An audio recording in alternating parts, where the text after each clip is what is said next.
Hello મિત્રો, સ્વાગત છે તમારું આપણી યુટ્યુબ ચેનલ ગુજરાત એક્ઝામ ગુરુમાં। તો ઘણા સમયથી આપણી કોમેન્ટ આવતી હતી કે 10 પાસ ઉપર ભરતી લાવો અને એ પણ કોઈ પણ પરીક્ષા વગર। તો આજનો વિડીયો તમારા માટે જ છે મિત્રો। તો વાત કરીએ ભરતી વિશે તો ગુજરાત પાણી પુરવઠા અને ગટર વ્યવસ્થા વિભાગની આ ભરતી રહેવાની છે, જેની અંદર કોઈ પણ પરીક્ષા વગર તમારી આ ભરતી રહેવાની છે। અને લાયકાતની વાત કરીએ મિત્રો તો 10 પાસ એટલે કે આઈટીઆઈ, ગ્રેજ્યુએશન, ડિપ્લોમા બધા જ એપ્લાય કરી શકે છે। પોસ્ટ મુજબ અલગ અલગ લાયકાત રહેવાની છે અને ખૂબ જ સારી ભરતી છે। આ વિડીયોની અંદર તમને સંપૂર્ણ માહિતી મળી રહેવાની છે કે કઈ પોસ્ટો પર વેકન્સીઓ છે, તેના માટે તમને એજ્યુકેશન ક્વોલિફિકેશન શું મળી રહેવાનું છે, તમને સેલેરી શું મળી રહેવાની છે, ત્યારબાદ તેનું સિલેક્શન પ્રોસેસ કઈ રીતના છે, નોંધણી કેવી રીતે કરાવી, તો એ સંપૂર્ણ માહિતી તમને આ એક જ વિડીયોની અંદર મળી રહેવાની છે મિત્રો। તો આવી જ ભરતીની માહિતી તમને સૌથી પહેલાં મળતી રહે તે માટે આપણા વોટ્સએપ અને ટેલિગ્રામ ગ્રુપમાં અવશ્યથી જોડાઈ જજો। વધુ ટાઈમ તમારો નહીં લો, ફટાફટથી ચાલુ કરી દે આજનો આપણો વિડીયો। તો ફટાફટથી સૌથી પહેલાં આપણે ઓરવી લઈ લઈએ, ત્યારબાદ આપણે સ્ટેપ બાય સ્ટેપ સંપૂર્ણ માહિતી જાણી લઈશું। તો ઓર્ગેનાઇઝેશન એટલે કે ભરતી સંસ્થા વિશે વાત કરીએ મિત્રો તો ગુજરાત પાણી પુરવઠા અને ગટર વ્યવસ્થા બોર્ડ આપણી ભરતી સંસ્થા રહેવાની છે, જેની અંદર પોસ્ટની વાત કરીએ તો મલ્ટિપલ પોસ્ટ છે, તમને ડિટેલમાં જણાવી દઈશ। વેકન્સીઓ કેટલી છે એ પણ ડિટેલમાં જણાવી દઈશ। અને મોડ ઓફ એપ્લાયની વાત કરીએ મિત્રો તો ઓફલાઈન તમારું વોક ઇન ઇન્ટરવ્યૂ દ્વારા તમારી આ ભરતી થવાની છે। ક્યાં જવાનું છે, કઈ તારીખ છે, શું શું એમાં પૂછાય છે, એ સંપૂર્ણ માહિતી તમને આ વિડીયોની અંદર મળી રહેવાની છે। ઓકે, જોબ લોકેશનની વાત કરીએ તો ગુજરાતની અંદર તમારું જોબ લોકેશન મળી રહેવાનું છે। અને સેલેરીની વાત કરીએ તો જો ગવર્મેન્ટના નિયમ છે અને જે પોસ્ટ છે એના મુજબ તમને આની અંદર સેલેરી મળી રહેવાની છે। ઓકે, તો વાત કરીએ પોસ્ટ વિશે। સૌથી પહેલાં આપણે જે પોસ્ટ છે એની વાત કરીએ તો ગ્રેજ્યુએટ એન્જિનિયર તરીકેની તમારી પોસ્ટ રહેવાની છે, જેની અંદર એજ્યુકેશન ક્વોલિફિકેશનની વાત કરીએ મિત્રો તો તમારે ડિગ્રી કરેલી હોવી ફરજિયાત રહેશે। કોઈ પણ સ્ટ્રીમમાંથી કરી હોય એનાથી કોઈ પણ ફેર પડતો નથી, પરંતુ તમારે ડિગ્રી ધારક હોવા જોઈએ। અને સેલેરીની વાત કરીએ તો 15,000 તમને આની અંદર સેલેરી મળી રહેવાની છે। ઓકે, બીજી આપણી જે પોસ્ટ છે એની ગ્રેજ્યુએશન માટેની તો એની અંદર તમે ગ્રેજ્યુએશન કરેલું હોય કોઈ પણ BA, BCom, BSc તો એ ફરજિયાત રહેવાનું છે। અને સેલેરીની વાત કરીએ તો 15,000 તમને આની અંદર સેલેરી મળી રહેવાની છે। ત્યારબાદ ત્રીજી આપણી જે પોસ્ટ છે ડિપ્લોમા ઉપર રહેવાની છે। તમે ડિપ્લોમા કરેલું હોય મિકેનિકલ, ઓટોમોબાઈલ, IT કોઈ પણ સેક્ટરમાંથી સ્ટ્રીમમાંથી તો તમે આની માટે એલિજિબલ છો અને એની માટે તમને 12,000 સેલેરી આપવામાં આવવાની છે। ત્યારબાદ છે ITI માટેની પોસ્ટ તો તમે ITI કોઈ પણ ફિટર, વેલ્ડર કોઈ પણ કોર્સમાંથી કરેલું હોય તો પણ તમે એની માટે એલિજિબલ છો અને ફોર્મ ભરી શકો છો। એની અંદર સેલેરીની વાત કરીએ મિત્રો તો માત્ર 9,000 જ સેલેરી તમને આની અંદર મળી રહેવાની છે।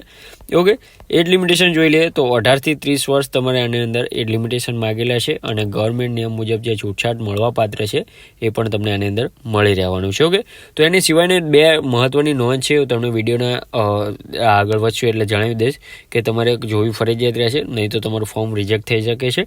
ઓકે, વેકન્સી ડિટેલની વાત કરીએ તો જે પોસ્ટ છે ટોટલ ગ્રેજ્યુએટ એન્જિનિયર, એની ગ્રેજ્યુએટ, ડિપ્લોમા અને ITI માટેની તો ટોટલ 14 પોસ્ટ માટે આ ભરતી થવાની છે।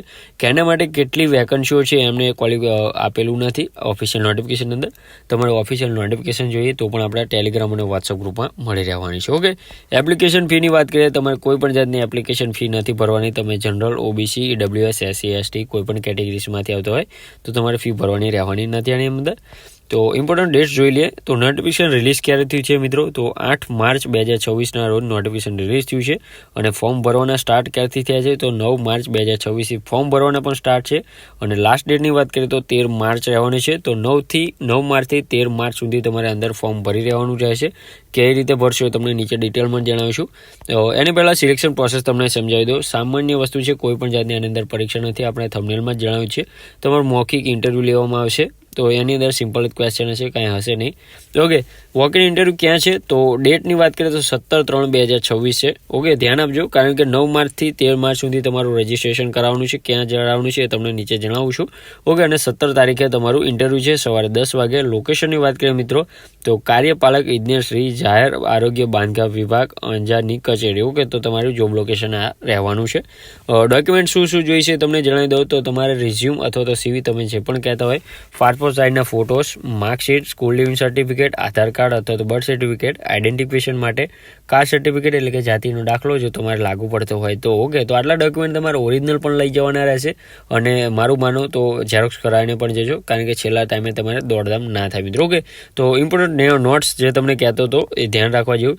તો તમારે ફોર્મ ક્યાં ભરવાનું છે એ તમને જણાવી દઉં।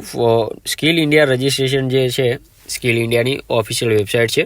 સ્કિલ ઇન્ડિયા ગૂગલમાં આવશો તો તમને મળી રહેવાનું છે. ત્યાં તમારે રજિસ્ટ્રેશન કરેલું હોવું ફરજિયાત રહેશે અને ત્યાં રજિસ્ટ્રેશન કરાયેલું હશે તો જ તમે આના માટે 17 તારીખે જે તમારું વોકિંગ ઇન્ટરવ્યૂ છે તો ત્યાં જઈ શકશો તમે. ઓકે, અને જે આ રેક્રુટમેન્ટ છે અંદર એપ્રેન્ટિસ પ્રોગ્રામની અંદર રહેવાનું છે, એટલે એપ્રેન્ટિસ તરીકે તમારી આ પોસ્ટ રહેવાની છે મિત્રો.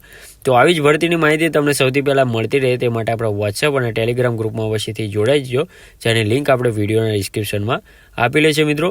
તો મળીએ નવા વિડીયોમાં નવી ભરતી સાથે. ત્યાં સુધી જય હિન્દ, જય માતાજી.